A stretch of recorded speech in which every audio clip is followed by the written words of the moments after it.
Because Gideon and what happened with Abimelech are so closely tied together.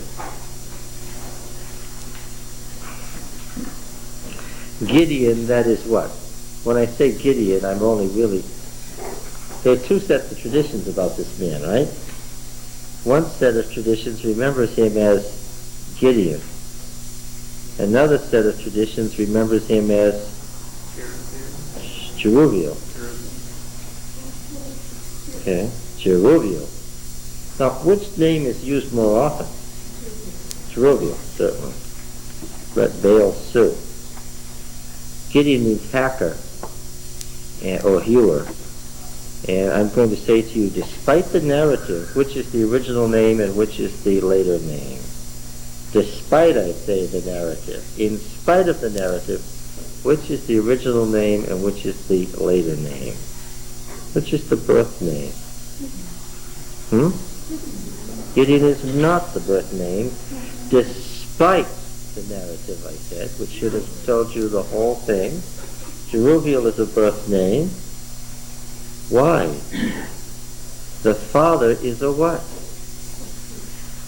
The father is a what?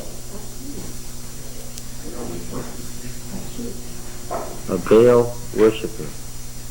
And the Baal name is the original. Where does the name hewer, hacker, come from?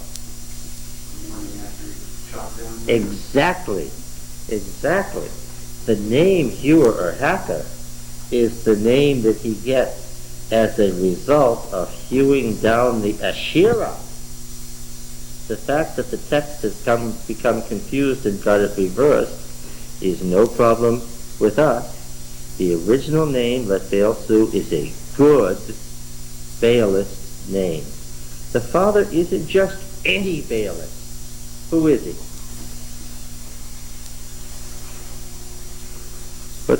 Who is the father? He's the local priest of Baal, yes. He tends the cult high place, doesn't he? Yes, it's in his possession.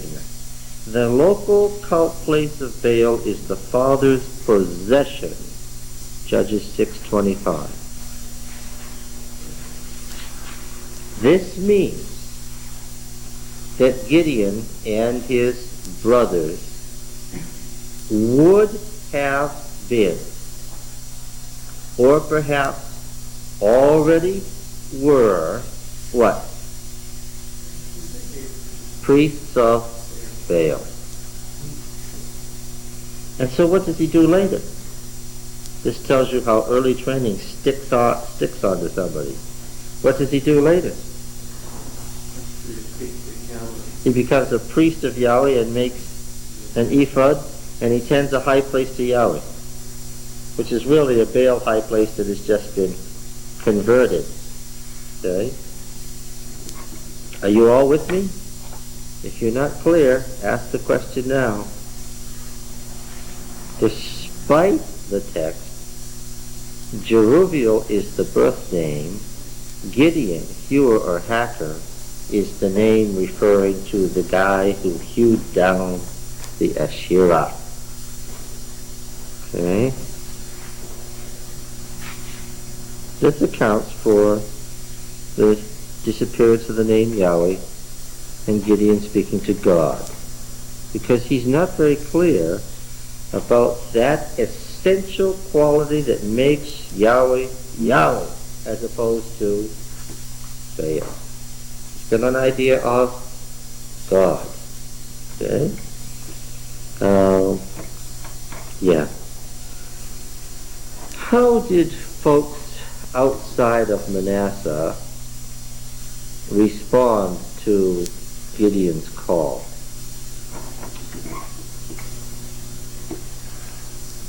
Did they say, oh yes, we know this family, we know this this man, we'd be glad to come right up and help him? Well, how many folks came? Well, here's what we have in 6:34. The Spirit of Yahweh took possession of Gideon, And he sounded the trumpet, and the Bezerites were called out to follow him, the Bezerites, his clan. And he sent messengers throughout all Manasseh, and they too were called out to follow him. He sent messengers also to Asher, Zebulun, and Naphtali, and they went up to meet them. But we discovered that how many folks did he have? The exact number that pertains to the tribe of Manasseh. Who came? They went up to meet them, and who came? The tribe of Manasseh came. The other tribes didn't come. Now, Gideon is nowhere said to have judged Israel, nor is he called a judge anywhere. It's interesting. He's neither said to have judged, the verb is missing, nor is the noun present. He is not called a judge at all. Right?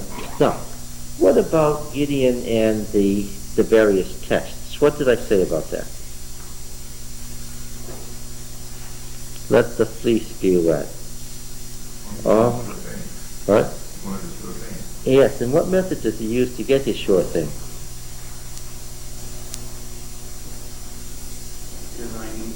Divining? What does divining mean? Give me some examples of divining in the pagan manner. Give me some examples of divining. What could the pagans do to divine the future? Yes. Cut open a carcass. What did they often look at? The entrails, the liver, yeah, the color of the liver, the color of the gallbladder, the heart. They divine. Divining rods, for another example. Casting lots was a favorite method of divining. Rolling dice. Looking at sacred crystals. This sounds familiar? Is there anything like any sacred crystals in Israel? Did they have any sacred crystals?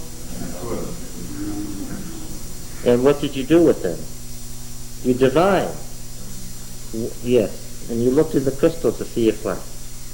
If it was clear or if it was clouded. Remember? Joshua got Urim and Thummim, the crystals. Yeah, the sacred crystals. Divining was around in those days. Here, Gideon uses a good old Canaanite method of divining, the fleece. Gideon's fleece, you say. Let me pray to the Lord for a sign like Gideon's fleece. Don't miss the point of the Deuteronomic historian who included these stories and shows the details. What's he saying about Gideon's fleece? I want to ask the Lord for a sign like Gideon's fleece. What's he saying about Gideon's fleece? Not a good thing at all. It was part of the tendency that led Israel into the worship of covenant Baal. Okay? That over-divining and that over-reliance are wicked, I'm going to quote our Lord, a wicked and adulterous generation requires what? A sign. Yeah. Yes? No. Okay, now. So, Gideon's tendencies are not good, right from the beginning. He wanted too many things. In fact, God had a hard time getting him started, didn't he? The angel of the Lord came, that wasn't good enough. With the angel of the Lord, he had to have some. The Lord came and backed up the angel of the Lord's message. He still wasn't ready to go. Had a hard time getting him started. This reminds me of Deborah and Barak. Deborah in the Peel, the continued or iterative form of the verb says, get up, get going. And if we translated that with the full force of the Peel, what was Deborah saying to Barak? She was saying to him to continually, she was saying to him what? Get up, get going. He was the commander of the militia. And she had to tell him over and over again what? Get going. And finally, after a lot of nagging, we gather, he says what? I'll go with you. Okay, I'll go if you'll go. Right? Okay. So what are we noticing? God's having trouble getting some judges started. The hard time, the call comes, but the call isn't answered readily. Okay? All right. So here we have Jerubbaal, that is Gideon, 7-1, encamped and ready to go, and he has his 300 men, his big army, from the Manasseh militia. Now, about this story about him pursuing the Midianites, is that a good story or a bad story? Judged ethically and morally, from the viewpoint of the editor who put the book of Judges together, is he telling us something good about Gideon or something bad about Gideon? Or do we have any way of knowing? He's telling us something really bad. Let me explain why. What have the wars of the Judges been like? What have they been like? What has every one of these wars been? Defensive. They don't fight unless what? Oppressed, invaded. And what does each of these wars accomplish? Rest, deliverance. What have the Midianites done? At the end of chapter 7, what have they done? They've left. They've gone outside of the area of Transjordan. They're headed south. They're on the caravan route back to Arabia, and they're gone. What should Gideon do now with the militia? Yes, that's right. He should go home himself, and he should send them home. Then why does he pursue? Well, this is kind of part of the reading now. No. The author, no. The author has a theology that he is teaching us as we read. He has an intent as he tells the story. His intent is very clear as the two stories develop. The further we get into the Gideon, Jerubbaal, Abimelech stories, the clearer it becomes what he's after. He thoroughly disapproves of this man, and he's giving us indicators as to why. Because he's going to tell us that this man and this man's son almost destroyed Israel. But at the time, Gideon did not have the understanding of God, not that he got. Oh, that's true, right. He didn't know. That we could say he didn't know, that he was ignorant, that he was half a Baalist. But certainly, in the pattern of the Judges, what did God ask him to do? What was he called to do?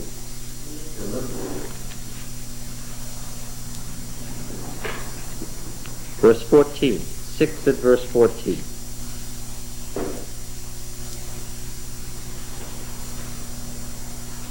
Six and 14, what does he ask to do?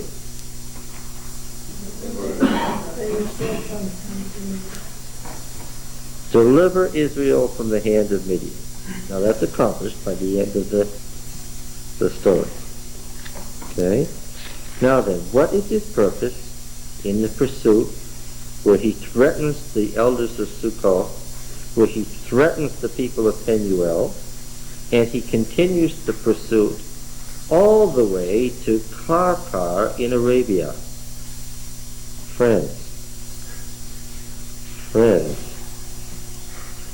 do you begin to comprehend what it means that they went all the way to Karkar in Arabia?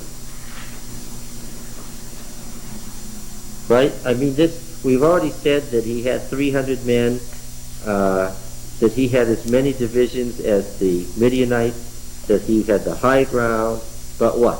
What did he want? He wanted a sure thing, and now we find out that only 15 divisions are left. So how many Midianites are left compared to his men? Half as many. Okay?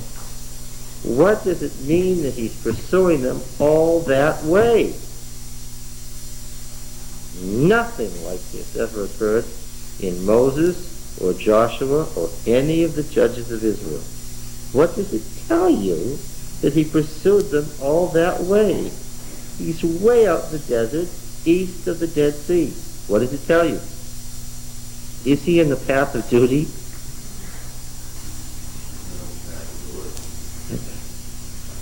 Well, it's not even glory he's after. What does the story, that may have been one element of it, what does the story finally reveal to us? And the storyteller deliberately delays the revelation to late in the story. What's his purpose? Well, let's look down through here. 8:4. Gideon came to the Jordan and passed over. Now, I want to remind you again of the use of aver in Hebrew. We have discussed this repeatedly. What is the double meaning of aver in Hebrew, and what theological overtones does it carry when it's used in Judges quite consistently? What is its double meaning? What does it mean? What is its concrete meaning, and what is its derived meaning? Semantic range is what we're after here. Aver means what? Well, what's its first meaning here? To cross over. And you don't have to be an exegetical genius to figure out now what the derived meaning might be. To cross over, to cross the line, exactly. The English word that's usually used for this is to transgress. This is the usual word that we have as a translation for aver, to transgress, which means transgress. Egress means to move. Trans means across. Okay, so the idiom would be to cross the line. What is the author clearly saying in 8:4 about Gideon? Yeah, he's gone too far. That's right. He's transgressing. He's gone over the line. He's outside the sphere of where he should be. So be just aware of that. Did you do it consciously? The only way I can answer is that he should have been. He had been commissioned to do a certain thing, and he must have been at least in some way aware of what he was really doing, because it comes up so quickly what he was really after. Okay, now this is where he threatens the men of Sukkoth that if they don't give him bread, and remember they want a sure thing too, that I will flail your flesh with the thorns of the wilderness, which is related to the story of Abimelech, right? And with Brian, yes. When the men were out without that. Yeah. And from there he went up to Penuel and spoke to them in the same way, and the men of Penuel answered him in the same way. When I come again in peace, he said, I will break down this tower. Now, two little stories have been broken apart and interchanged here. The next verse is verse 13. Then Gideon the son of Joash returned from the battle by the ascent of Heres, and he caught a young man of Sukkoth and questioned him about the 77 elders, and then he taunts them, and then he flails them. It happens that the word for teaching them and the word for torturing them happen to be almost the same in Hebrew. It's very difficult for us to decide today whether the original text said, then Gideon taught them a lesson, or then Gideon tortured them. Well, that's what he meant in his colorful language. And then what else did he do? Verse 17. And he broke down the tower of Penuel, and he slew the men of the city. They didn't help him, so what did he do? He killed them. What kind of motivation can we describe this? It's vengeance, plain and simple. Now, verse 10. Let's go back and look at that. Now Zebah and Zalmunna were in Karkor with their army. About 15 what? Don't anybody say 1,000. After all that we went through, hour after hour, don't say 1,000 because we're not going to go through Aleph and Aleph again, or Alphain. But how should it be translated? With absolute certainty we know that it's 15 what? 15 units, 15 military units.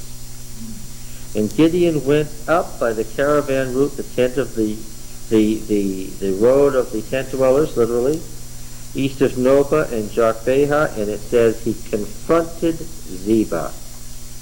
Alexandritis says he confronted Zebah. You won't find that in your Bible because we're reading the Masoretic text, which has dropped it out by accident. There he confronted Zebah. I gather that Zebah and Zalmunna are father and son, and that this is a co-regency. Okay? Following me? And there he confronted Zebah, who is, of course, the king. And so we have the father and son in the picture here. The army was off its guard. Well, of course it was. Why? Nobody would have thought, what? That Gideon would be out there. He won. Under the rules of the day, what does that mean? Yeah, it's over. We're out of your territory. We're gone. Now, what would you say about somebody who's not willing to merely win, but has to annihilate too? What?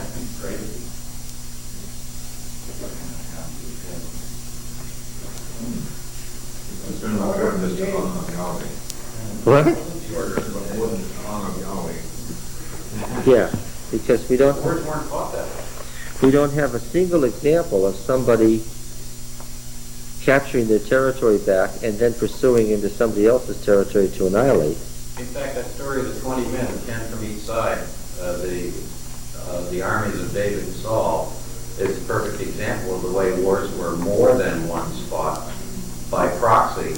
Gideon and David, Goliath and David was not uncommon in the ancient That's right. world. You didn't send all your armies down there and kill off everybody.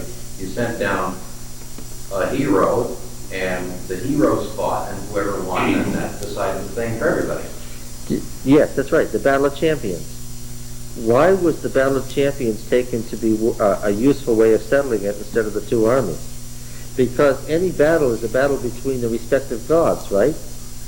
And the way it's going to turn out is predetermined by what? By which god is stronger. So why annihilate a whole army to find out which god is stronger? Choose one guy from one side and one guy from the other side, and if it's really a battle between the gods, it could be what? It could be any two men. It could be, for instance, a giant and a teenager, right? And it wouldn't matter. The question is, which god is stronger, and that's who's going to win, and then it's over. According to the text, Philistia had the strongest army there, but it says that when they saw that their champion was dead, they fled. Why? They may be a stronger, we may be the stronger army, but they'll annihilate us because their God is in control here. Yeah. All right. Now, there's no reason to be surprised that Gideon should have gone home, but here he is, far afield, and even the Midianites have no reason to expect it. Now then, it says that he pursued them, and he took the two kings of Midian, Zebah and Zalmunna, and he threw all the army into a panic. And then the next verse, of course, is verse 18, because this following paragraph is related to the paragraph above it. So let's look at verse 18. Then he said to Zebah and Zalmunna, "Where are the men you slew at Mount Tabor?" Well, where are they? We already know. If he slew them, then what? They're dead. Then what's the meaning of the question? Why did you kill him?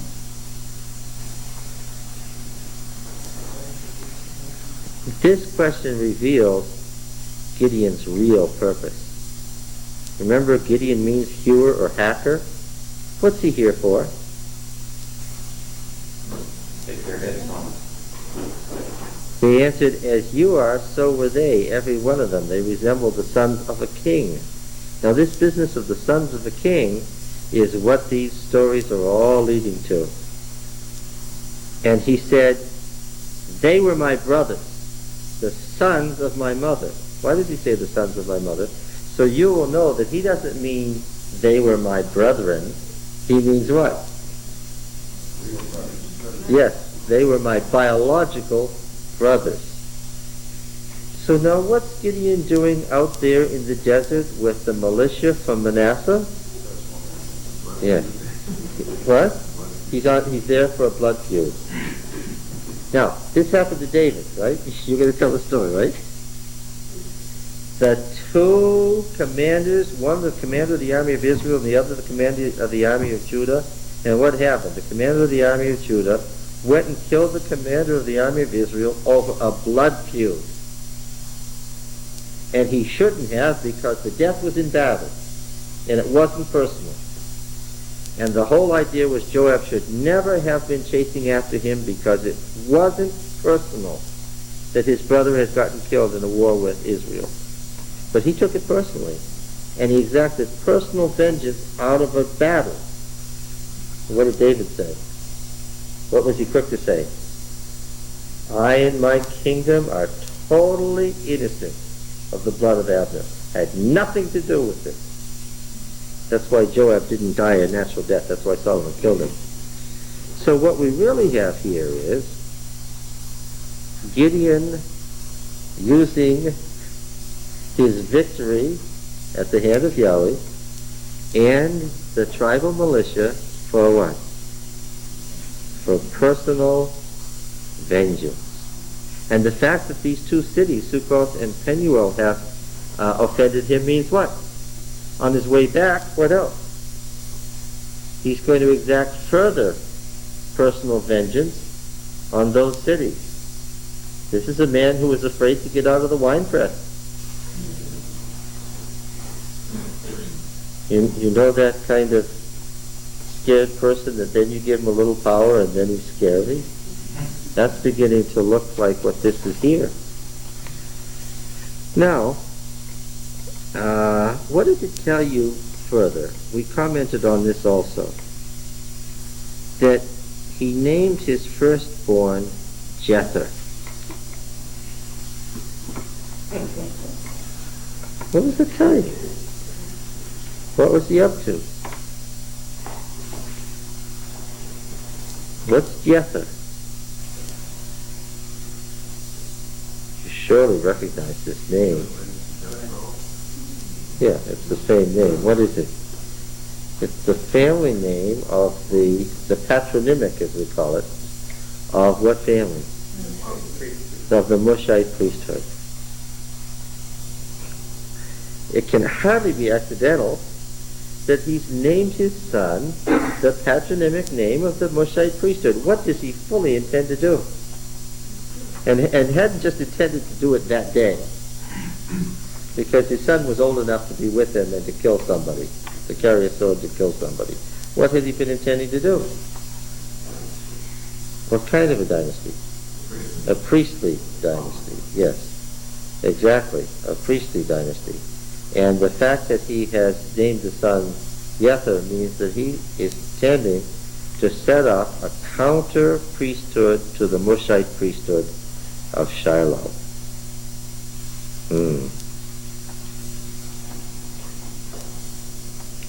Now then, he has an idea. Zebah and Zalmunna, seeing there's no hope, says, kill us yourself. The man is so is his strength. Gideon arose and slew Zebah and Zalmunna, and he took the crescents that were on the necks of their camels. Where do these crescents end up? These gold bejeweled crescents end up where? On the ephod. He takes them for what specific purpose? Now, what would you have to say about that ephod? What would you have to say about that ephod? Where did these presents come from? From where? From the camels. So what do you have to say about the ephod? What would it have to be? Yeah, but where does it come from? It comes from camels. So give me a good Levitical word. Pull a word out of Leviticus. Unclean. Thank you. Maybe you work for that. Now, do you remember in the Deborah story how Deborah, when she finally got Barak to move and he said, I'll go if you go, she made this statement. She said, the road you're traveling on will not lead to your glory. You're going to give your glory to a woman.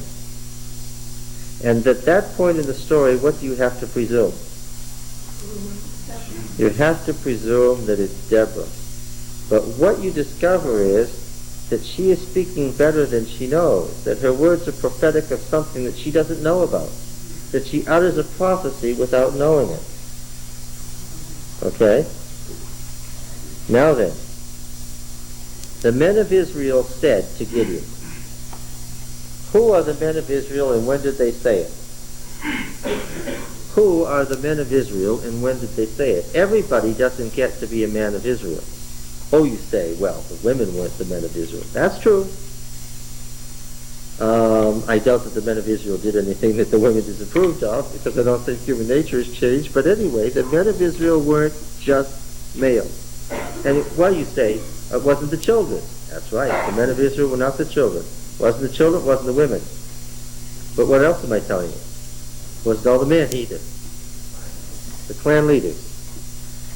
And when did the clan leaders speak, and how, and where, and all that stuff? We've had this all outlined in Deuteronomy.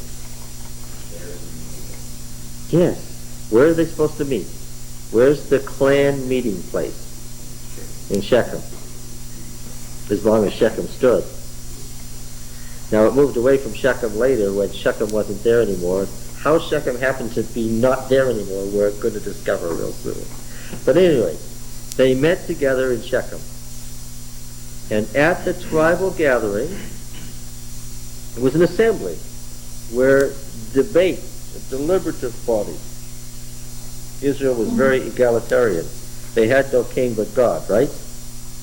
They didn't have city-state kings, and they didn't have national kings like the pagan states. They had a deliberative assembly. The other great religious leagues that supported the central sanctuary, like the Thessalian League or the Ionic League, was the same way. They had an assembly. They had an assembly place with a central national shrine that all the tribes supported. How many tribes were there in these various leagues? And there were any number of them. How many tribes were there? Take a guess. 12. Why? Why did all these leagues have 12 tribes?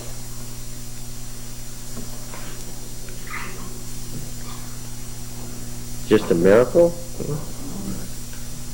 Well, each tribe supported the sanctuary for how long? For 1 month. Therefore what?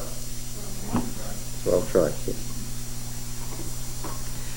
When the men of Israel said to Gideon, this is a big change. Rule overs. This word for rule is not melech, the king, act as king, but mashal. The same word for a proverb, which is a rule. Mashal, to rule. To formulate a rule. Rule overs, you and your son and your grandson also, for you've delivered us out of the hand of Midian. They are very grateful. They are perhaps what?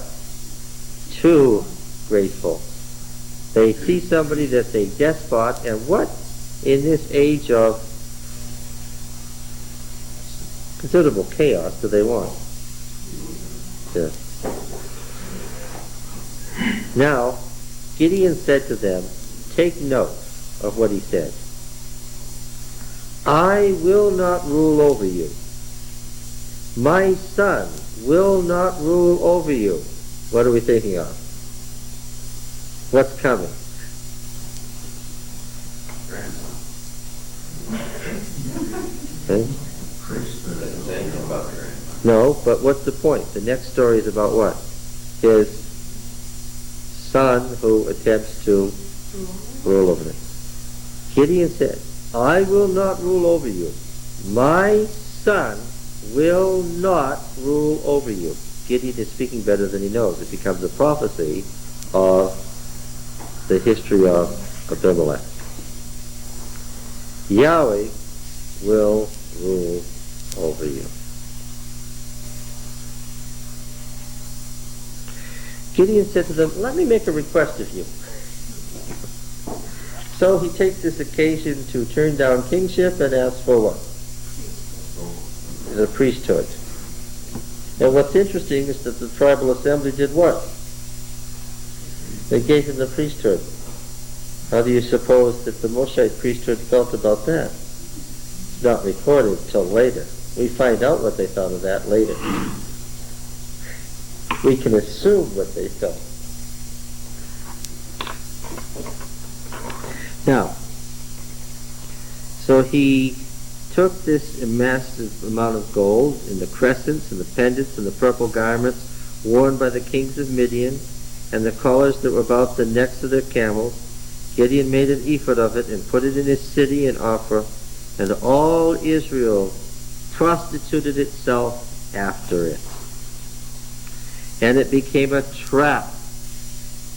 What was the opening line? 2, 3? What was it? What did the editor say when he was setting out his general theory of the judges?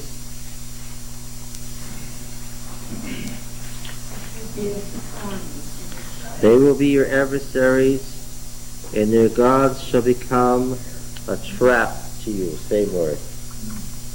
Their gods shall entrap you. And it became a trap to Gideon and his family. So now he says, so Midian was subdued before the people of Israel. They lifted up their heads no more. That's good and it's not good, because Midian had been an ally. The land was peaceful 40 years in the days of Gideon. That's the end of the story, but of course he's about to do a transition here. At least that's the end of the Gideon story. Now we had 2 stories here. We had a series of Gideon stories, and we had a series of Jerubbaal stories. Verse 29, Jerubbaal the son of Joash went and dwelt in his own house. What is that? That's the end of the Jerubbaal story. Now, before he tells us a further piece of information, he gives us this. Now, Gideon had 70 sons, his own offspring. Why does he add that, his own offspring? Because Gideon could easily have had 70 sons. How? By, what was a son? What was a son? Someone in the house. Somebody in the house. Yes. So the emphatic that this isn't 70 assistants, this is 70 what? Of his own offspring. It's a round number because further on it says that the one brother killed all 70 sons, and yet Jotham, who's one of the 70 sons, is there to do some serious talk in the next chapter. So we say the number 70 here is a round one, but the number 70 is very important, isn't it? Right? Right? So everybody with me? Deuteronomy 32, 8 and 9. Oh, this stuff is so familiar now. There are those here who could recite this from memory. Deuteronomy 32, verses 8 and 9.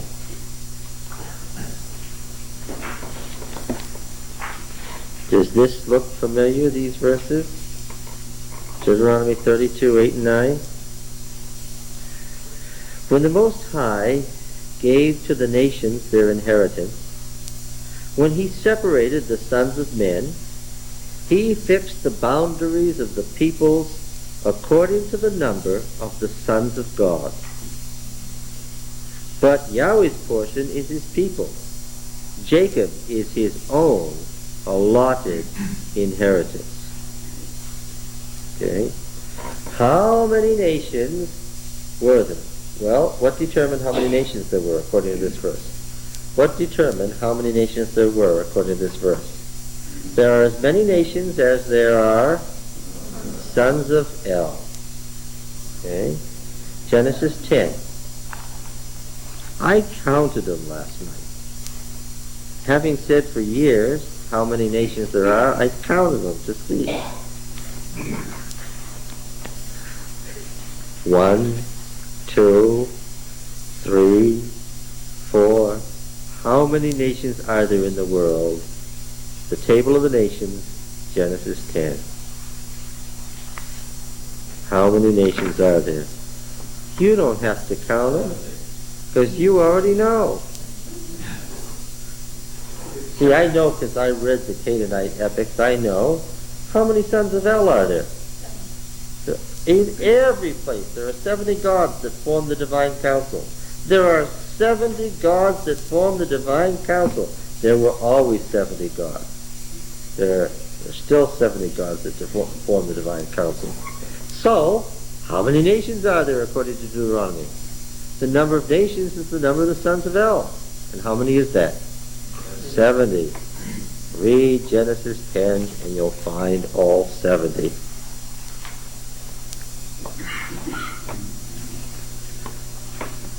Okay. Judges chapter 1. There was an interesting man in Judges chapter 1. A king who was captured and recognized the justice of his capture, and they cut off his thumbs and his big toes. And Adoni-Bezek said in chapter 1 verse 7, Adoni-Bezek said, 70 kings with their thumbs and their great toes cut off used to pick up scraps from under my table. As I have done, so El has requited me. And they brought him to Jerusalem, and he died there. Yeah, well, that's interesting. In chapter 12 and verse 14 of Judges, we find this about the judge Abdon, the administrative judge Abdon. I'll explain what I mean by the administrative judge Abdon momentarily. After him, Abdon, the son of Hillel, the Pirathonite, judged Israel. He had 40 sons and 30 grandsons who rode on 70 asses, and he judged Israel for 8 years. So how many assistants did he have?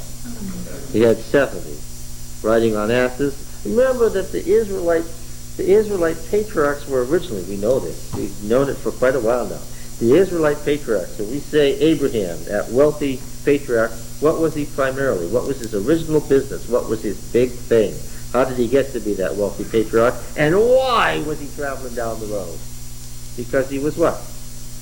A donkey caravaneer. Have we made that point emphatically clear? That the patriarchs were donkey caravaneers? And that's how come they were allied to the Shechemites in the first place? Yeah. In case you missed that point, let me say it again. Our patriarchs were allied to the Shechemites, who were their allies, because they were donkey caravaneers. And what was Shechem? A caravan stopping place. The only place in the mountains you could get through the pass. All right, so, and that's why, ever after, donkeys had a special place in the Hebrew culture. Important folks did what? Rode on donkeys. Yeah. All right. I suppose if they'd been camel caravaneers, important folks would have ridden on camels, but they were donkey caravaneers. 2 Kings 10. But Job really was a big guy. He had 500 donkeys. 500 donkeys. That's an incredibly important man. Yes.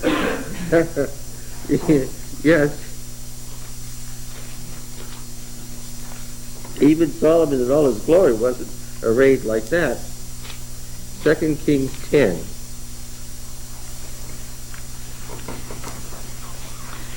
this is about our friend Ahab. Now, Ahab was a very Canaanite king, wasn't he? And I read in 10:1 this. Now, Ahab had 70 sons in Samaria.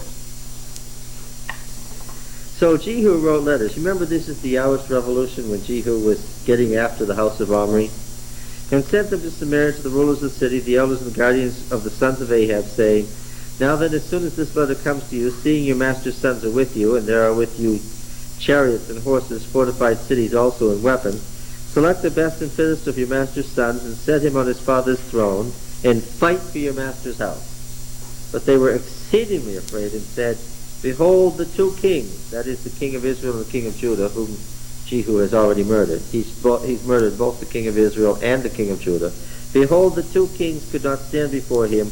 How then can we stand? So he who was over the palace and he who was over the city, together with the elders and guardians, sent to Jehu, saying, We are your servants, that is your slaves.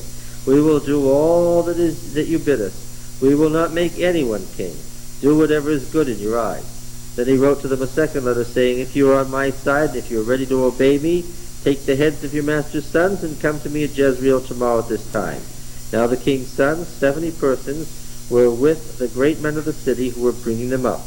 And when the letter came to them, they took the king's sons and slew them, 70 persons, and put their heads in baskets and sent them to him at Jezreel. This is a lovely story. Glad I brought it up. Now in 9:5 we find out that he has slain his brothers, the sons of Jerubbaal, 70 men on a single stone.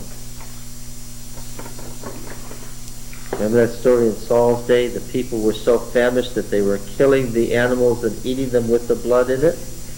And Saul said, Let's not sin against the Lord today. Bring me here a single stone. So they rolled a big stone in front of him. And he said, Now everybody to sacrifice on this one stone. That was the altar. See? And you'll drain the blood out at the base of this stone, and then you can eat the meat. So the importance of the one stone is that all these animals were sacrificial victims, and they were killed cultically in a ritual sacrifice. And what's happening to the sons here?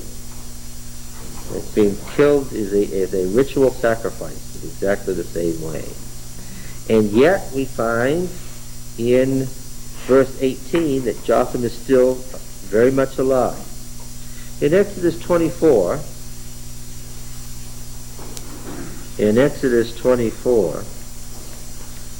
we have this familiar story.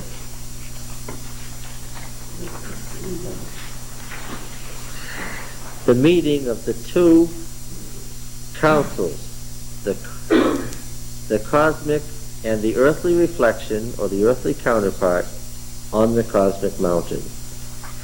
Exodus 24 and verse 9. Then Moses and Aaron, Nadab and Abihu, and 70 of the elders of Israel went up, and they saw the God of Israel. And there was under his feet, as it were, a pavement of sapphire stones, like the very heaven for clearness. And he did not lay his hand on the chief men of the people of Israel. They beheld God and ate and drank. When the divine council meets in the ancient stories, what does it do? What does it do when it meets? Has a banquet, a covenant meal. Yeah. Right? And of course, the Sanhedrin, the 70 elders of Israel, is a reflection of this. Jesus choosing the 70 and sending them out. All of this is a late reflection of this divine council of 70 gods business. Okay? All right. So then, what was our friend up to?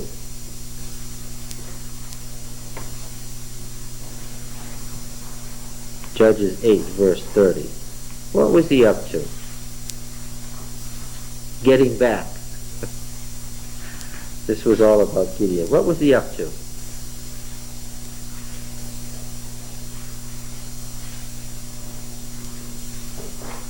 Sitting at his own heavenly council. He's setting up his own heavenly council, his own divine council, yes.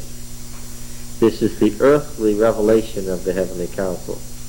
And of course, he as priest is therefore what? The earthly representation of the father of the gods. And who's the father of the gods in Canaanite mythology? El. He wouldn't play the role of Baal. Why? He has done what?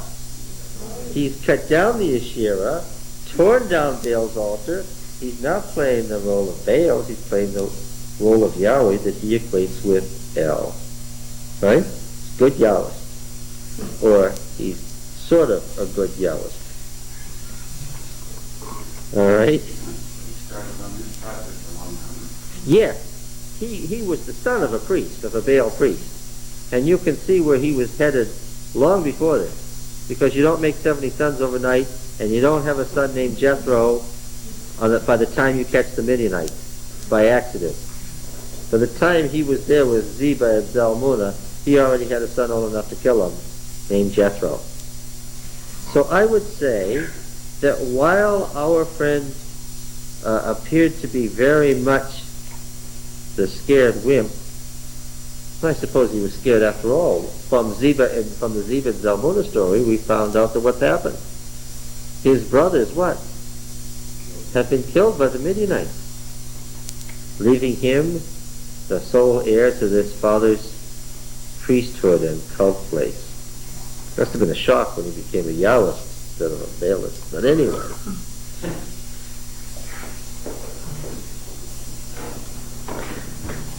Verse 33. As soon as Gideon died, the people of Israel, when, where, how,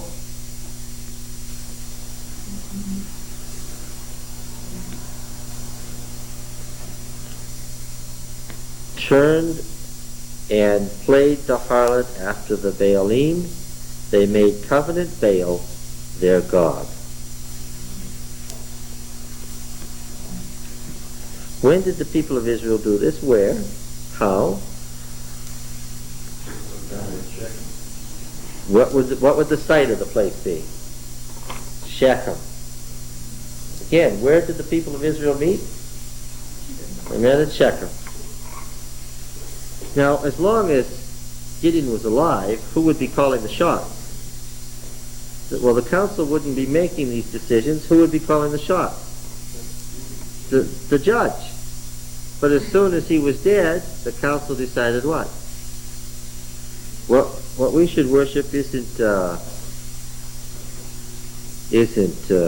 Yahweh of Gideon, and it's not the Baal of Tyre. It's what? We'll make our own Baal, our local Baal, covenant Baal. Now, what's the deal here about covenant Baal? Let's go back to Genesis 12. Genesis 12, where our father Abraham made his first trek into the land of promise, and the first promise was made, first promise of covenant.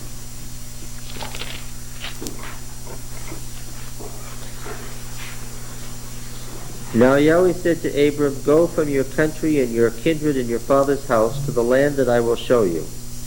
And I will make of you a great nation, and I will bless you and make your name great, so that you will be a blessing. I will bless those who bless you, and him who curses you I will curse. And in you all the families of the earth shall be blessed. So Abram went, as Yahweh had told him, and Lot went with him. Abram was 75 years old when he departed from Haran. Abram took Sarah his wife and Lot his brother's sons and all their possessions which they had gathered, and the persons that they had acquired at Haran. They set forth to go to the land of Canaan. And when they came to the land of Canaan, Abram passed through the land to the place at Shechem. The word place, makom, means sanctuary. You can cross out the word place if you have it in your... Makom can only mean sanctuary. To the sanctuary, to the holy place at Shechem, to the oak of Morah. and the Canaanites were in the land. Then Yahweh appeared to Abram and said, to your descendants I will give this land. So now, he built there an altar to Yahweh who had appeared to him. Where's the first altar in the land by the original patriarch Abraham? Shechem. Where does he get the promise, to your descendants I will give this land? At Shechem. Where in Shechem? At the sacred oak that's in front of the sanctuary at Shechem. So now this Canaanite sanctuary in this Canaanite city, Israel remembered as what? As a patriarchal sanctuary where God appeared to Abraham and promised the land by this sacred oak. Interesting. All right. And now, how did the kingdom of Shechem and the tribes that had come in from the wandering of the wilderness, how did they enter into covenant? Joshua 24. Remember? Joshua 24 and verse 1. And Joshua gathered all the tribes of Israel to Shechem, some of the elders, the heads, the judges, the officers of Israel, and they presented themselves before El. Because this is sometimes called El-Berith instead of Baal-Berith. And then he began the long recital of covenant blessings. Right? Now where in Shechem do you suppose this happened? I read in verse 23, he said, now put away the foreign gods which are among you, and incline your heart to Yahweh, God of Israel. And the people said to Joshua, Yahweh, our God, we will serve, and his voice we will obey. So Joshua made a covenant with the people that day, and made statutes and ordinance for them at Shechem. And Joshua wrote these words in the book of the law of God, and he took a great stone and set it up there under the oak in the sanctuary of Yahweh. Now remember, we've already pointed out that the kingdom of Shechem, the kingdom that covered the central mountain range, the kingdom of Shechem was never conquered by Israel. It was not conquered by Israel. They didn't have to conquer it. Why? When they came in, according to the Amarna letters, the Pharaoh of Egypt was informed, look, the king of Shechem and his kingdom have what? Have gone over to the Hebrews. I can picture, we know from the material remains, that the Israelites didn't know how to build cities. After they destroyed the Canaanite city, the remains that are left of the next city were pretty poor. It took centuries before they figured out how you build a city. Well, you have to do it by hand. Building those great walls that can be just, that's tough stuff. The Israelite peasantry had little unwalled villages. But here in this case, this was a natural setting for their camp meetings. Why? Because here, they didn't have a great Canaanite city that was destroyed. What did they have? They had a great Canaanite city which what? Was theirs. Which they inherited. Oh, there was that nastiness with Simeon and Levi.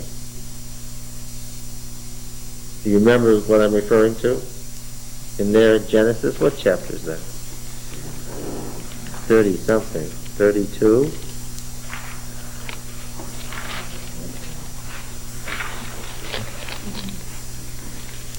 No, 35 you say? No, that's not it either. That's about Bethel, which is another story. 34. Yeah.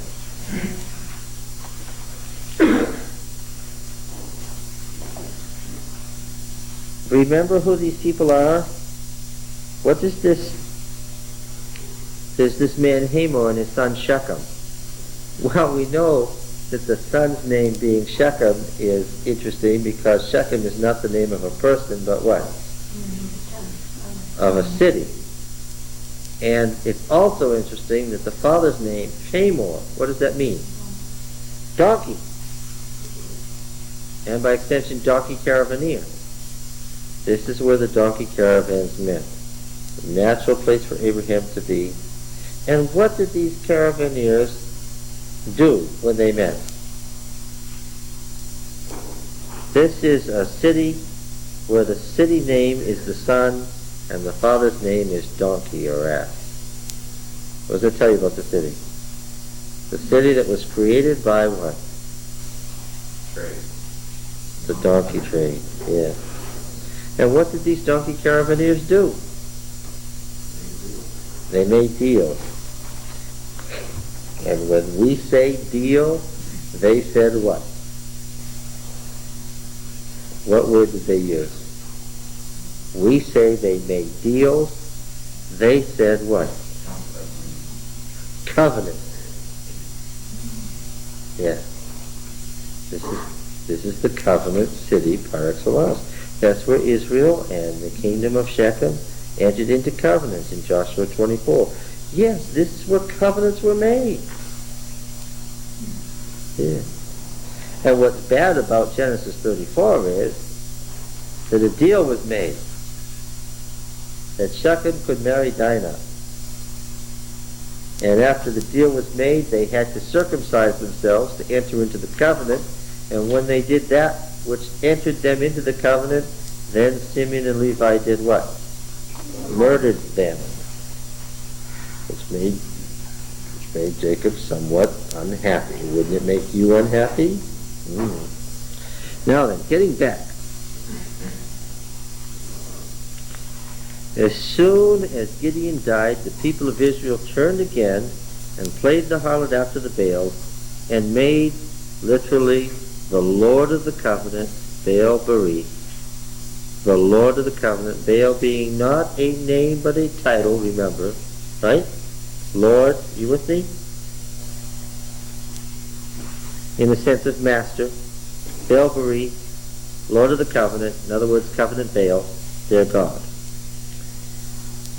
And the people of Israel did not remember Yahweh their God. Now this phrase, they didn't remember, is a phrase from Deuteronomy, and it's an extremely important phrase. It's the phrase of international covenant relations. When the king doesn't do the stipulations of the covenant, the other king sues him and says, listen, you've done wrong, I'm going to kill you. Why? Because you didn't remember. This is a key term. You didn't remember. It's the language of international diplomacy. It's the language of covenant making. It's a technical term. To know. That's right. Thank you. Oh, I was working awfully hard. It's so much easier when you say it that way. It's not a matter of memory. It's a matter of legal violation of covenant stipulation. Feel free anytime when I'm laboring. All right. They didn't remember Yahweh their God, who rescued them from the hands of their enemies on every side, and they didn't show chesed to the family of Jerubbaal, that is Gideon. Now, what is chesed? It's another one of those technical covenant terms. It's sometimes translated as faithfulness, sometimes loving kindness, sometimes graciousness. What is chesed? Chesed is the duty that one has to perform by virtue of entering a covenant with somebody. It's what you said you would do, and then you do it. Okay? So this is all technical language here. They were forgetting their covenant with Yahweh and forgetting their covenant with Gideon's family, too. And clearly, what was the deal with Gideon's family? They had agreed to make them what? Priesthood, and they were Yahweh's priests. But now what? Now they've turned to covenant Baal, so what's happened to the family of Gideon? They're up. This is an interesting story. All right. So far, so good. Everybody with me? Any questions to this point? We'll plunge into the next chapter.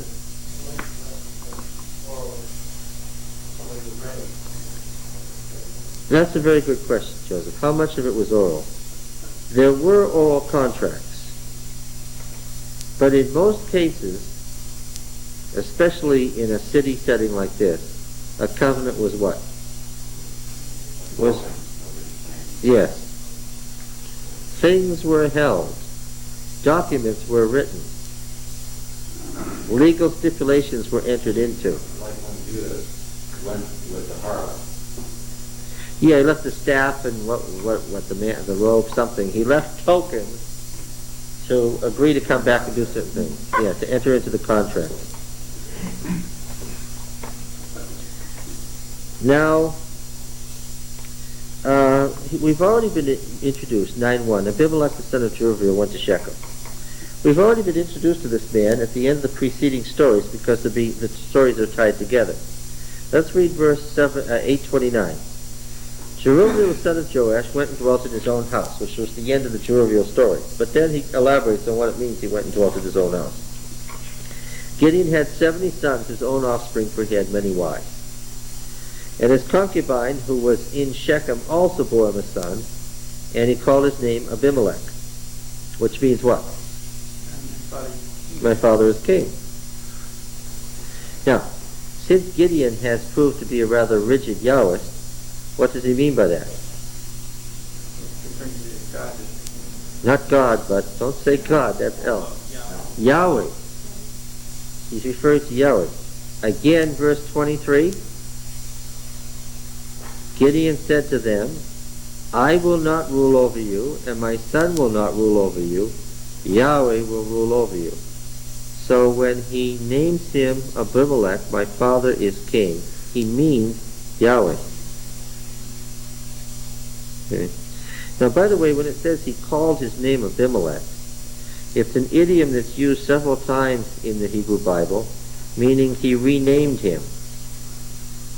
It's not the usual idiom for a father giving son a name. It's a phrasing that means he renamed him. His mother had given him a name.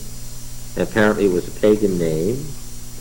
And Gideon renamed him a name that reflected Yahweh's theology. Okay? So far so good? However, we don't need to read any further in the story before you can tell me what is the danger in Abimelech.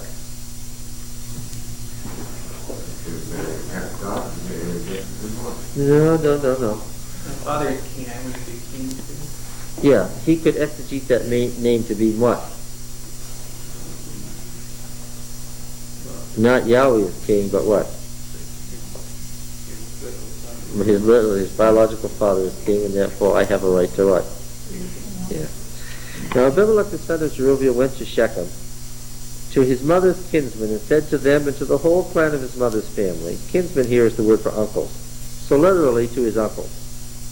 He went to his uncles and said to them, and to the whole clan of his mother's family, say in the ears of all the citizens of Shechem, which is better for you, that all 70 of the sons of Jerubbaal rule over you, or that one rule over you? So that makes it clear. The sons of Jerubbaal were pictured as what?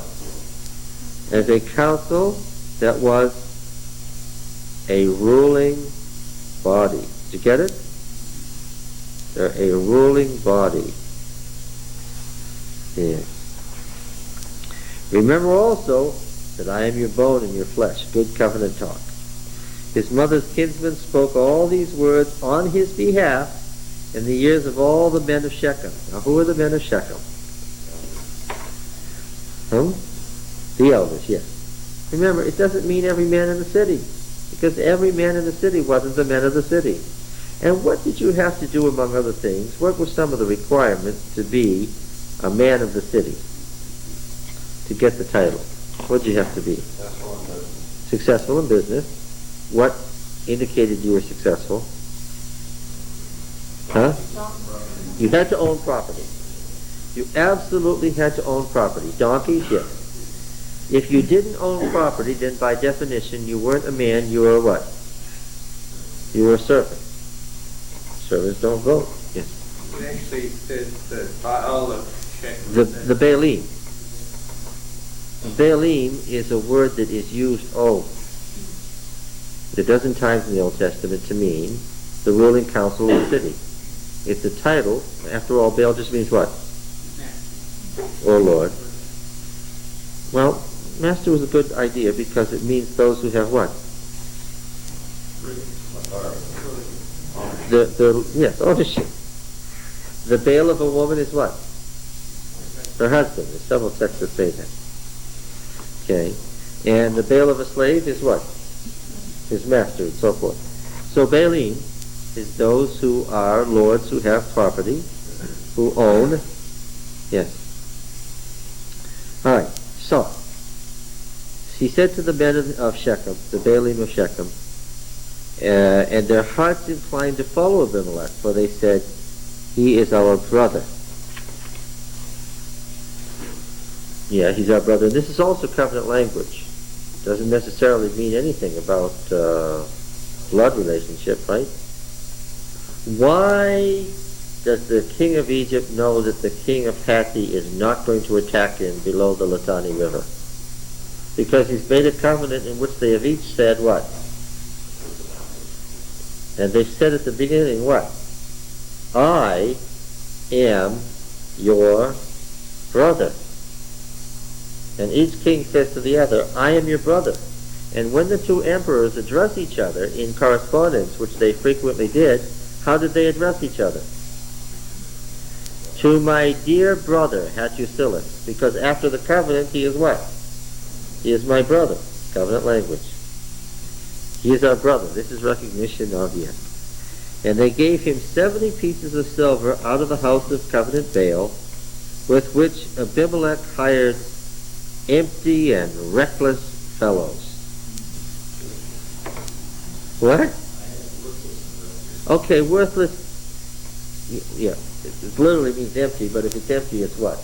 It has the idiom of the implication of being worthless. And the fact that they're reckless means what? Reckless people will perform reckless acts, yes. Who followed him? How's this as a beginning? Now, he went to his father's house in Ophrah, and clearly his brothers didn't expect this, and he slew his brothers, the sons of Jerubbaal, 70 men upon one stone. They become the sacrificial victims that seal this, you get it? That seal this covenant. There's no covenant without what? The shedding of blood. Yes. But Jotham, Yotham, the verb tamam, a verb that's common in the Old Testament, which means what? It's a word frequently translated complete or perfect. When you read the word perfect in the Old Testament, one of the verbs that's regularly translated and one of the its related nouns is regularly translated perfect is the tamam, TMM verbs and nouns related to this root that means complete or whole. If something's complete or whole in the Hebrew mind, it's what? It's perfect. Okay? Who is perfect here? It's the sentence name. Yahweh is perfect. The good Yahweh's name. Now, he's punning because Yotham means Yahweh is perfect, and Yathom means orphan. Okay? So, who is this person? He's the youngest son of Jerubbaal. We met in the last chapter what? The oldest son, Yether, and now we meet the youngest son. Okay, for he hid himself, and all the citizens of Shechem, again, not all what? Not all the people, came together, that is, all the inhabitants of Beth Millo, Mellow meaning the filled up place. This is where the palisade, where the great temple was. And they made Abimelech king where? Right, that oak had quite a history now, right? Who's been there? Abraham and Joshua and Abimelech. Yeah. When it was told Jotham, he went and stood at the top of Mount Gerizim. Now, the top of Mount Gerizim is possible. Actually, this word suggests a promontory or a crag. Now, it happens that halfway up Gerizim, there is a promontory on which an ancient temple had been built that was in ruins at this time. It's very likely that he stood there on this promontory of this ancient temple where he could be heard clearly, but where they would have a hard time scrambling up to get him. Okay. And then the famous Jotham parable that we read before. It's in nice even strophes. It's in very even meter, very clear example of carefully crafted poetry. And it's the kind of language that's used in a formal setting. And what is he doing here? What is he doing with his parable? Well, his parable leads to this conclusion. Verse 16. Now therefore, if you acted in good faith and honor when you made Abimelech king, and if you have dealt well with Jerubbaal and his house, and have done to him as his deeds deserved, for my father fought for you and risked his life and saved you from the hand of Midian, and you have risen up against my father's house this day, and have slain his son 70 men on one stone, and have made Abimelech the son of his maidservant, his subwife, king over the citizens of Shechem, because he is your kinsman. If you then have acted in good faith and honor with Jerubbaal and with his house this day, then rejoice in Abimelech. What is this? What kind of language is this? Sarcasm. Oh, it's much more technical than sarcasm. If then, if this, what? Covenant language, yes, it's covenant stipulations. If you carried out the covenant stipulations that you entered into, then enjoy the covenant blessing. You get it? This is a reeve, R-I-B, reeve. This is a covenant lawsuit. I get it. But if not, then what? Then what's there going to be? That you can enjoy some curses.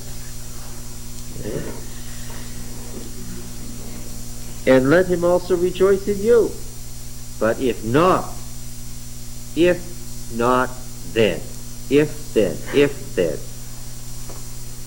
Chapters? Give me some comparable chapters. If then. Blessing or curse. Deuteronomy 28. Or it's parallel what? Leviticus 26. Yeah.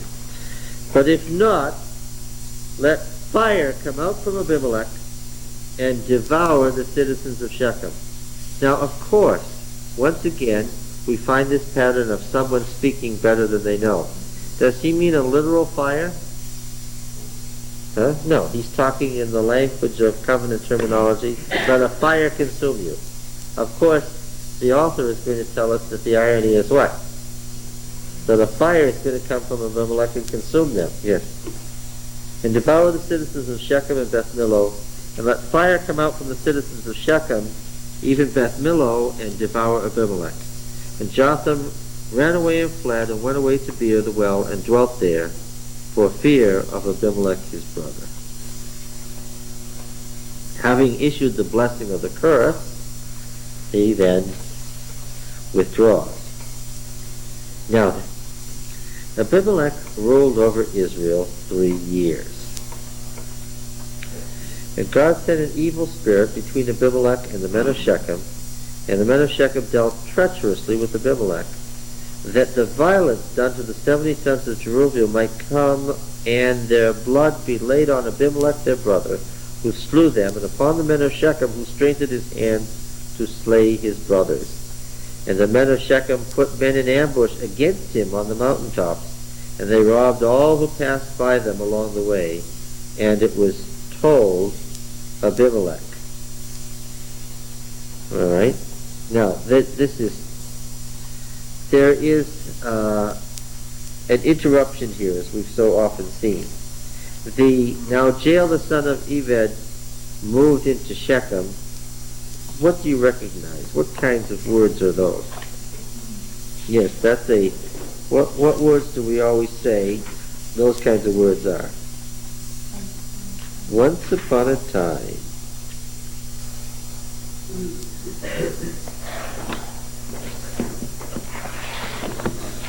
Okay. Once upon a time, Jael the son of Ebed, a loathed son of a slave, moved into Shechem with his kinsmen. How do you feel with that at the beginning of your story? This does not sound like it's going to go well. Once upon a time, a loathed son of a slave moved into Shechem with his kinsmen. And the men of Shechem put confidence in him. And they went out into the field and gathered their grapes from the vineyards and trod them and held their grape festival, and went into the house of their God and ate and drank and reviled Abimelech. And Jael the son of Ebed said, Who is Abimelech, and who are we of Shechem, that we should serve him? Did not the son of Jerubbaal and Zebul and his officers serve the men of Hamor, the father of Shechem? Same terminology as in Genesis. Why then should we serve him? Would that this people were under my hand, then I would remove Abimelech. I would say to Abimelech, Increase your army and come out. What is he asking to be? He wants to be, yes, he's speaking to them to win their hearts to become the king. When Zebul, the ruler of the city, heard the words of Jael the son of Ebed, his anger was kindled, and he sent messages to Abimelech in Arumah. Notice that we have a confusion here in the text that says Torma, and there is also another haplography in the Masoretic text. It says he sent messengers deceitfully or secretly, so that they wouldn't know that he was sending them. Behold, Jael the son of Ebed and his kinsmen have come to Shechem, and they're stirring up the city against you. Now therefore go by night, you and the men that are with you, and lie in wait in the field. Then in the morning, as soon as the sun is up, rise early and rush on the city, and when he and the men that are with him come out against you, you may do to them as occasion offers. Abimelech and all the men that were with him rose up by night, and laid in wait against Shechem in 4 companies. And Jael the son of Ebed went out, stood at the entrance of the gate of the city. Why was he there? Why was he there? Yes, because, what is the gate of the city? Yes, that's where the council meets, and that's where the boss should be. So he gets up and goes to work on his first day. All right? This is his first day on the job. How's he going to do? When Jael saw the men, he said to Zebul, Look, men are coming down from the mountaintops. Zebul said to him, You will see the shadow of the mountains as if they were men. Of course, it's early in the morning, so there's long shadows from Ebal and Gerizim. Jael spoke again and said, Look, men are coming down from the center of the land, and one company is coming from the direction of Diviner's Oak. In other words, they're coming from the east, and it just so happens that Arumah is southeast of Shechem. So he's on his way. Zebul said to him, Where's your mouth now? This is a great line. Where's your mouth now? You who said, Who is Abimelech that we should serve him? Are not these the men whom you despise? Go out now and fight with them. Zebul is pictured as the guy who runs the administration of the city administrator, and he serves what? He serves Abimelech. But Jael thought what? That with his sudden rise to power, that Zebul was serving him. Yeah. And so, as chief administrator, he tells the guy who has made himself king, do what? Now your duty, since you wanted this position and you shot your mouth off, now you said I would tell Abimelech to come fight with me. Well, it's the next day. You wanted to be boss, you are. He strengthened his army, now what? Now go do it. This is part of the whole story. And Jael went out at the head of the men of Shechem and fought with Abimelech. And Abimelech chased him, and he fled before him, and many fell wounded up to the very entrance of the gate. This gate is still in existence. And Abimelech dwelt in Arumah, and Zebul drove out Jael and his kinsmen so that they could not live at Shechem. How long was Jael's rule over Shechem? It lasted all day before he was thrown out. Now what happens here now is a pickup. That's the end of the story of Jael, the son of Eben. This slow son of a slave doesn't last long. Where was the story before we got this insert? Yes, in verse 25. What we were talking about before the interruption was that the men of Shechem put men in ambush against Abimelech on the mountaintops, and they robbed all who passed by, and it was told Abimelech. On the following day, men went into the fields, and it was told Abimelech. He took his men and divided them into 3 companies and laid wait in the field. And he looked and saw the men coming out of the city, and he rose against them and slew them. Abimelech and the company that was with him rushed forward. He divided them into 3 companies. This is a deliberate takeoff on what? On the Gideon story. And stood at the entrance to the gate of the city, while 2 companies rushed on all who were in the field and slew them. Why is this ironic? How did this get started? This got started with Abimelech going to Shechem and saying what? Let me be king of Shechem. And what's he doing now? He's killing his subjects. Abimelech fought against the city all that day. He took the city and killed the people that were in it, and he razed the city and sowed it with salt. Now, details. Verse 46. This is not a further story, but an elaboration of details on what we're reading. When all the people of Tower of Shechem heard that he was murdering people in the field, they entered the stronghold of El Berith. What does that mean? Covenant God. This is the same as Baal Berith. Okay? You with me? This is the same God. This same temple had been called the Temple of Yahweh in Joshua. Right? Let's see.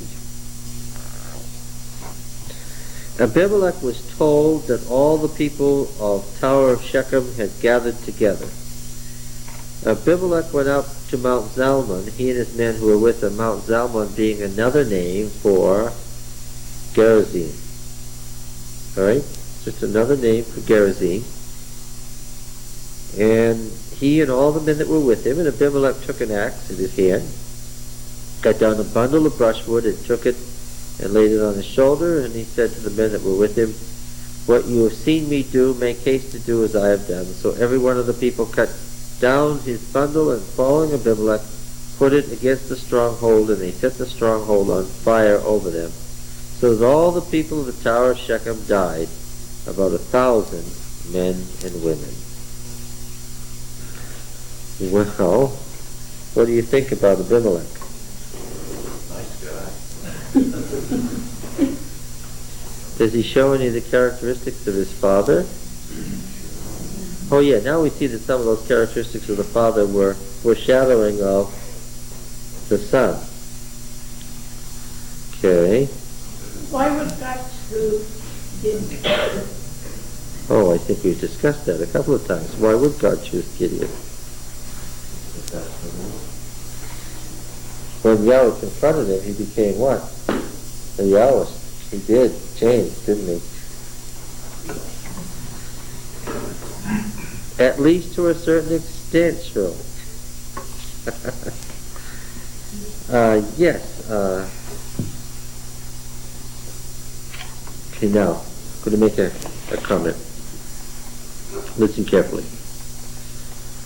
Back in chapter 2, when it says that they went up from Gilgal to the place called Weeping, remember that? What was the place called Weeping? Where was it? There's nowhere else in the Old Testament is there a city called Weeping. Where was it? When you go up from Gilgal, what's the city you come to? Go right up the wadi, go right up the pass. What's the city you come to? Well, there's the ruin, and what's the city on the other side of the ruins?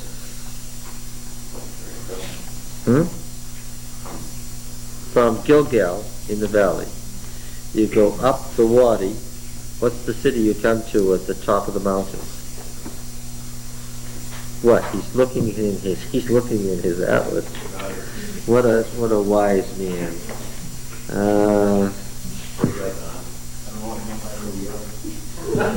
Oh, how about the judges according to their tribes? Map 82. Okay, do you see Gilgal? Do you see the Dead Sea? We'll start real basic. Do you see the Dead Sea? Do you see Gilgal, right? Just left of Gilgal at the top of the mountain range, do you see Bethel? You see that it's a straight line from Gilgal to Bethel? And you may even see that there is a break in the mountains there as you go up from Gilgal to Bethel. It's no surprise that the Septuagint text says that they went up to Bochim, that is Bethel. Catch it now, catch it. They went up from weeping, to the city. They went up from Gilgal, pardon me, I said it wrong. They went up from Gilgal to this place called Weeping One, that is to say, Bethel. Got it? Now, how does the book of Judges end? Let's go over here and look at what's happening at the end of the story.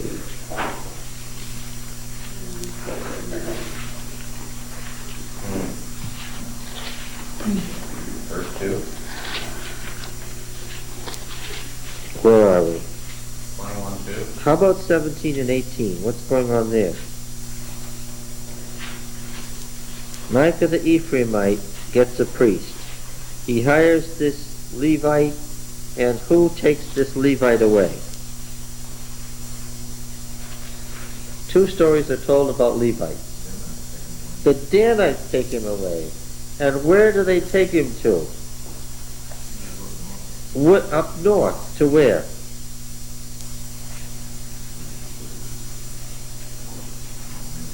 Don't try for the name of the city. What did they name it? They named it Dan. Then the next story about a Levite tells you how bad things were in the territory of Benjamin in the area served by Bethel. You start and end with Bethel. I want you to catch it now. There's the denunciation of Bethel at the beginning. There's the denunciation of Dan at the end. What were Bethel and Dan? They just happened to be there. The story begins with denouncing the Bethel and ends with denouncing Dan. What were Bethel and Dan? Bethel, Dan to Bethel. What were they? Goes from Bethel, Dan, back to Bethel. What were Dan and Bethel? What? It was what? 1 Kings 12? No, I think we better make it. Yeah.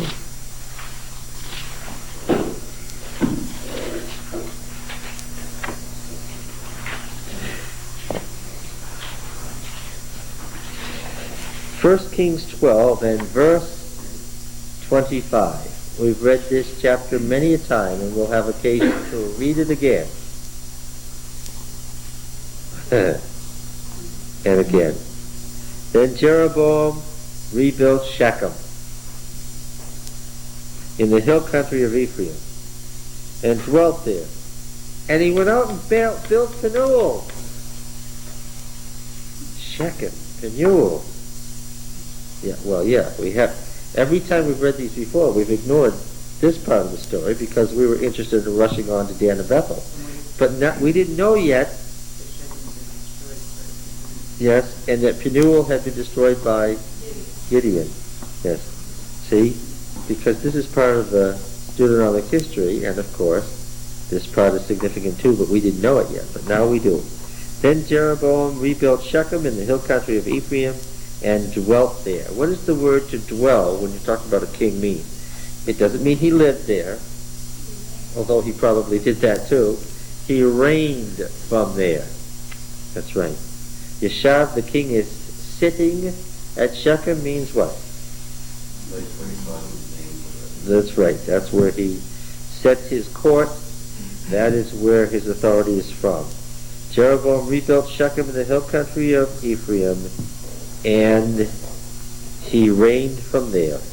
And he went out from there and rebuilt Penuel. And Jeroboam said in his heart, now the kingdom will turn back to the house of David, if this people go up to offer sacrifices in the house of Yahweh at Jerusalem. Then the heart of this people will turn again to their lord, to Rehoboam king of Judah, and they will kill me and return to Rehoboam king of Judah. So the king took counsel and made 2 calves of gold. And he said to the people, you've gone up to Jerusalem long enough. Behold your gods, O Israel, who brought you up from the land of Egypt. And again, this is whose words in Exodus? These are Aaron's words. He set up one at Bethel, and the other he put in Dan. And this thing became a sin, for the people went to the one at Bethel, and the other as far as Dan. He also made houses on high places, and appointed priests from among the people, which is just what we see in Judges, who were not Levites, and so forth. And so he did, sacrificing to the calf that he had made.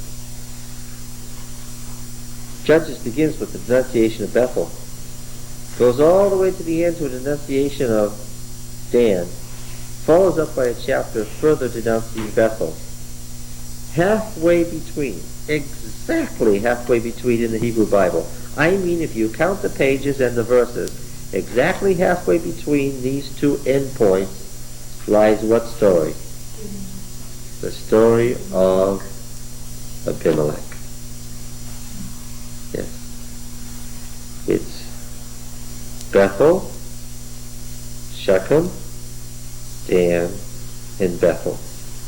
What are all these places? What are all these places? They're what? They're cult centers that what? Were, in the later time, what? Rivals to Jerusalem. She's headed somewhere, but you need to understand, the exact center of the book of Judges is what? The story about Gideon, Jerubbaal, and Abimelech. In fact, if you stop to think about it, how long have we been talking about Gideon and Abimelech?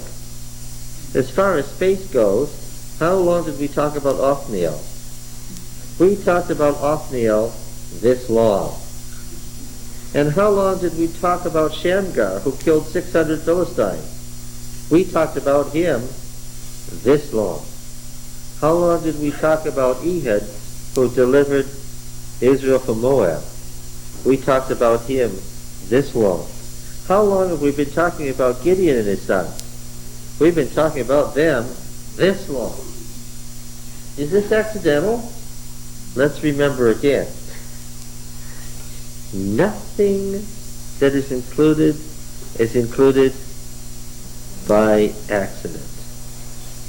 When it's this expensive to make a book, when it's this time consuming and this complicated, And when the people's taxes and the king's treasury is paying for it, because that's what was happening, these stories are here how? By design. And if we go on and on and on and on about Gideon and his sons, it isn't because these are really weird stories and what are they doing here? My, this is a really weird story. We seem far afield now. We're not far afield. He's making a point. And what's his point? Yeah. Yeah. And covenant places, and covenant people, and what happens if you get the wrong folks and you stray from the covenant.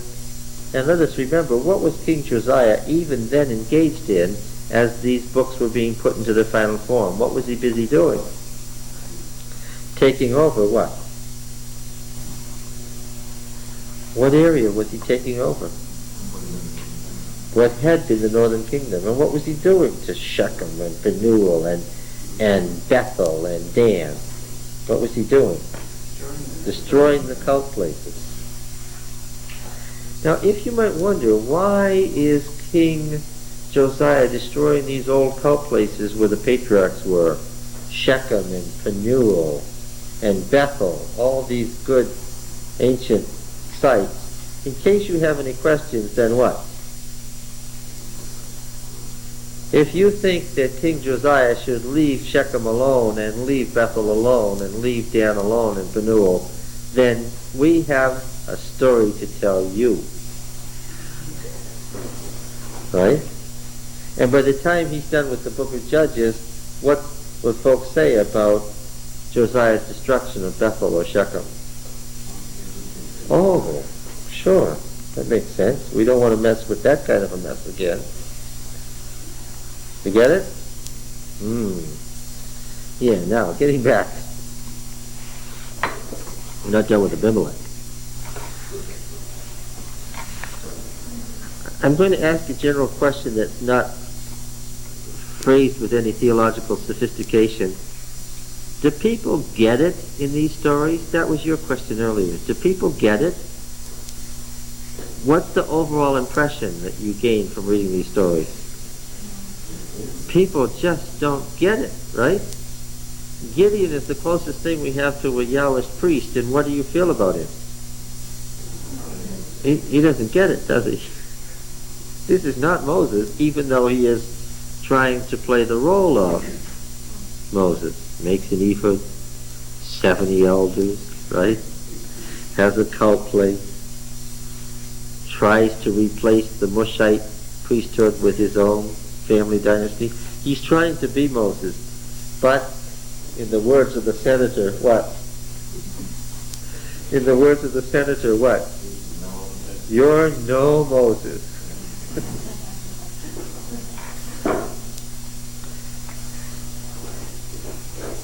Let's see. The people of Tower of Shechem were burned to death, 1,000 men and women.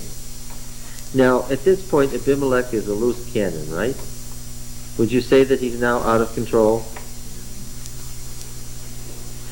Now, he's cut off from his power base. He's just killed the people who got him started. And when these people die, what are we thinking about? We're thinking about Jotham's parable. And what did it say? Yeah, the fire come out and chapter 9, verse 20. But if not, let fire come out from Abimelech and devour the citizens of Shechem and even Beth Millo. Okay, and of course, as you read it initially, Jotham is making a poetic statement. As it fulfills, it becomes what? It becomes a prophecy of a literal event. And let fire come out from the citizens of Shechem and Beth Millo and devour Abimelech. So now, Abimelech's still alive. Abimelech went to Thebez, 9 miles away, another ancient Canaanite city that had been part of the kingdom of Shechem. Still Canaanite folks living there, but when the kingdom of Shechem went over to Israel, what did these citizens become? They became Israelites. But this is an ancient Canaanite city 9 miles away. What's he trying to do by attacking them? Whose favor is he currying now? The Israelites, by the descendants of the tribes who've been in the wilderness, by wiping out the Canaanite part of Israel. Is this a good policy? By the way, the tribal assembly can't meet at Shechem anymore. Why? There isn't any Shechem. The excavators said massive destruction around 1125 BC. Massive destruction. That's what's left from what Abimelech did. Abimelech went to Thebes and encamped against Thebes and took it. But there was a strong tower within the city, and all the people of the city fled to it, all the men and women, and shut themselves in. And they went to the roof of the tower. And what feeling do you get about these people? Well, the citizens of Shechem, you can say they were crazy to ever support Abimelech, but these people, what? What have they done? Nothing. They're just in the story. Theoretically, this guy is supposed to be their king. As citizens of the old state of Shechem, when the citizens of Shechem made them king, then what's his duty? He's there to protect them. And then, without warning, he's there to kill them. They went to the roof of a tower, and Abimelech came to the tower and fought against it, and drew near the door of the tower to burn it with fire. And a certain woman, and that's exactly how it is in the Hebrew construction, some woman, it's very deliberate, some woman threw an upper millstone, verse 53. Now, what catches you off guard by this statement? Some woman threw a millstone? What's a millstone? And where would it not be? You don't find millstones on the top of tower roof. One can only assume that it had been carried up there for what purpose? To drop off. And of course, he doesn't want to say that the citizens, at great exertion, that 12 of them dragged the millstone up to the roof to topple it over to crush somebody, because in case you've missed it, the editor of the stories has searing contempt for Abimelech. Have you noticed that by now? Yes. So he says, in a hilarious way, that what? Some woman hurled a millstone on him. Can you picture these stories being told in the and around the council halls of ancient Israel or Judah? Okay. Some woman threw an upper millstone on Abimelech's head and crushed his skull. He called hastily to his young attaché, his armor-bearer, saying, "Draw your sword and kill me, lest men say of me, a woman killed him." And of course, he's a pathetic figure, because the point is that even if his young attaché kills him, what? People are still going to say what? Some woman threw a millstone on his head. And he doesn't get it. And you get the picture that even as he's dying, what?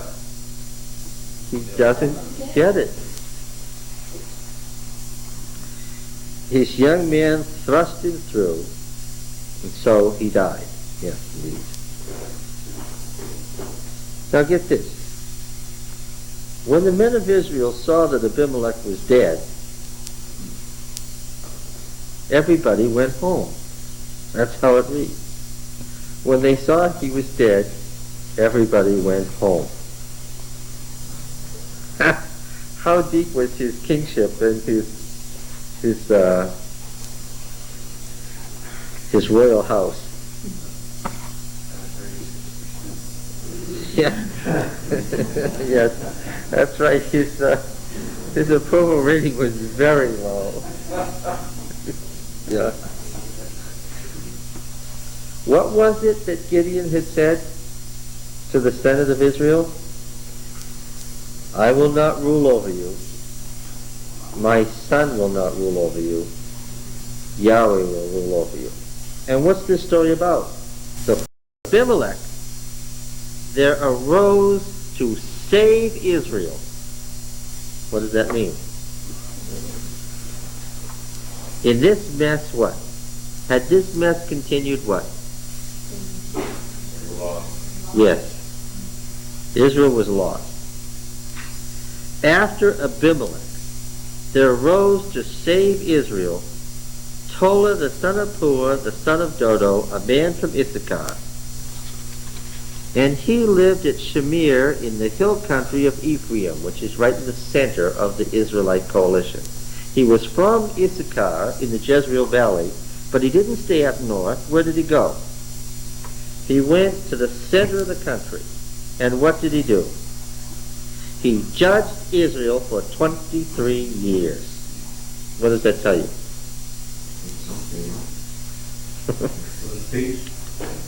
And what? But it says, and we don't see this word at all with the others. When he judged for 23 years, what does that tell you? He administered the country. He ran the country for 23 years. And that, says the author, saved Israel. We talked about it in the book. Well, that's one of the problems. He's working against Shechem, Bethel, and Dan in this book. The reason that we only have to talk about it this much is what? Yes. How many messes did Tola create? None. What did Tola do? He saved Israel. How? He cleaned up Abimelech's mess and then ran the country. Properly administered it. That's what judge means. He judged Israel, that is, he administered it for 23 years. We don't have to say anything more. This long space that's been devoted to Gideon and Abimelech is what happens when the truth lies close to error and what? Spiritual perceptions aren't clear, and you get into deceptions that lead you off the track, and you get further and further and further into a mess. Can that ever happen? Yeah. And when you've gotten into a total mess, then what do you need? You need some clear-sighted administrator to come along and do what? To run things on an even keel, and you can't have somebody in this kind of a situation changing every 3 years. What do you have to have? You have to have a strong administrator for what? For a long period of time. Yeah. And so, in this case, then, Tola is the solution to the Gideon-Abimelech problem. Okay, any question on that? Well, now it's coming clear where we're heading with the book. We've seen this before, and several times, haven't we? You need to get into it some way before you know what he's really up to, right? Now it's becoming clearer what Judges is about. Isn't this fun? See you.